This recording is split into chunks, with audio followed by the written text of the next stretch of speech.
you, Madam Deputy Speaker. With permission, I would like to make a statement about asylum processing at Manston and the incident in Dover yesterday. At around 11:20 a.m. on Sunday, police were called to Western Jetfoil. Officers established that 2 to 3 incendiary devices had been thrown at the Home Office premises. The suspect was identified, quickly located at a nearby petrol station, and confirmed dead. The Explosive Ordnance Disposal Unit attended to ensure there were no further threats. Kent Police are not currently treating this as a terrorist incident. Fortunately, there were only 2 minor injuries, but this is a shocking incident, and my thoughts are with all of those who are affected. Yeah. Madam Deputy Speaker, I have received regular updates from the police. While I understand the desire for answers, investigators must have the necessary space to work. I know the whole House will join me in paying tribute to everyone involved in the response, including the emergency services, military, border force, immigration enforcement, and the asylum intake unit. Madam Deputy Speaker, my priority remains the safety and the well-being of our teams and contractors, as well as the people in our care. Several hundred migrants were relocated to Manston yesterday to ensure their safety. Western Jetfoil is now fully operational again. I can also inform the House that my right honourable friend, the Minister for Immigration, visited the Manston site yesterday, and that I will visit shortly. My right honourable friend was reassured by the dedication of staff as they work to make this site safe and secure while suitable onward accommodation is found.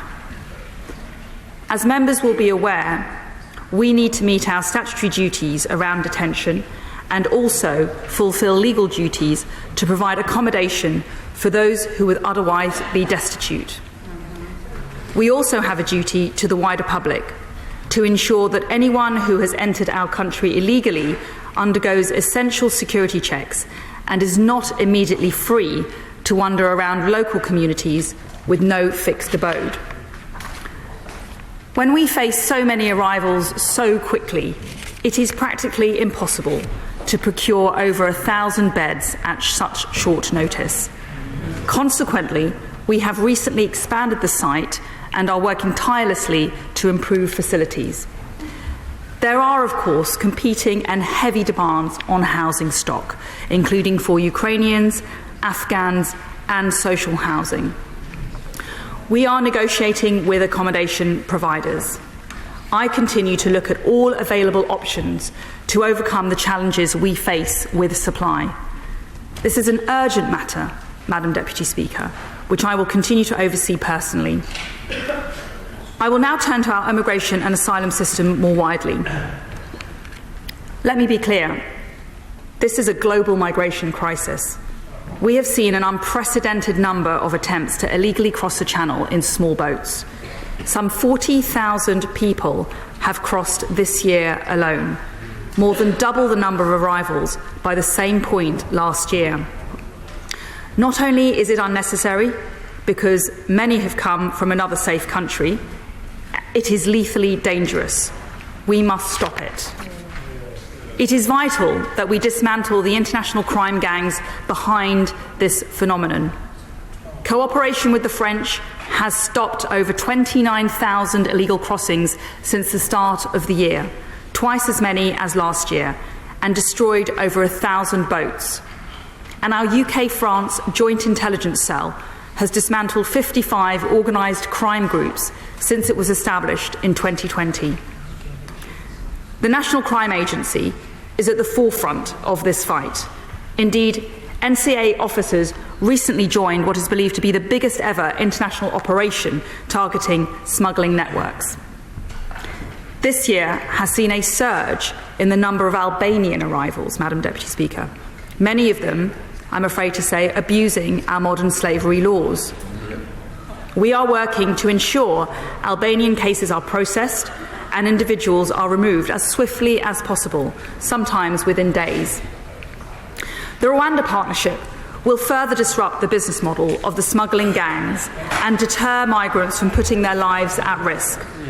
I'm committed to making that partnership work. Labour want to cancel it. While we will continue to support the vulnerable via safe and legal routes, people coming here illegally from safe countries are not welcome and should not expect to stay. Where it is necessary to change the law, we will not hesitate to do so. I share the sentiment that has been expressed by members from across the House who want to see cases in the UK dealt with swiftly. Our asylum transformation programme will help bring down the backlog. It is already having an impact. A pilot in Leeds reduced interview times by over a third and has seen productivity almost double. We are also determined to address the wholly unacceptable situation, which has left taxpayers with a bill of £6.8 million a day for hotel accommodation. And let me set out to the House the situation that I found when I arrived as Home Secretary in September at the Home Office. I was appalled to learn that there were over 35,000 migrants staying in hotel accommodation around the country at exorbitant cost to the taxpayer. I instigated an urgent review. Home Secretary.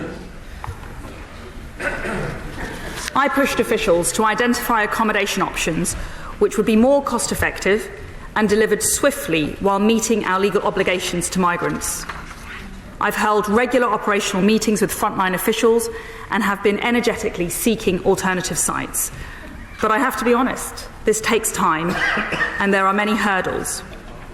I foresaw the concerns at Manston in September and deployed additional resource and personnel to deliver a rapid increase in emergency accommodation. To be clear, like the majority of the British people, I am very concerned about hotels, but I have never blocked their usage. Indeed, since I took over, 12,000 people have arrived, 9,500 people have been transferred out of Manston or Western Jetfoil, many of them into hotels. And I've never ignored legal advice. As a former Attorney General, I know the importance of taking legal advice into account. At every point, Madam Deputy Speaker, I have worked hard to find alternative accommodation to relieve the pressure at Manston. What I have refused to do is to prematurely release thousands of people into local communities without having anywhere for them to stay. That is not just the wrong thing to do, Madam Deputy Speaker, that would be the worst thing to do. For the local community in Kent, for the safety of those under our care, and for the integrity of our borders. The Government is resolute in our determination to make illegal entry to the UK unviable. It is unnecessary, lethally dangerous, unfair on migrants who play by the rules, and unfair on the law-abiding, patriotic majority of British people. It is also ruinously expensive, and it makes all of us less safe. Madam Deputy Speaker, as Home Secretary, I have a plan to bring about the change that is so urgently needed to deliver an immigration system that works in the interests of the British people, and I commend this statement to the House.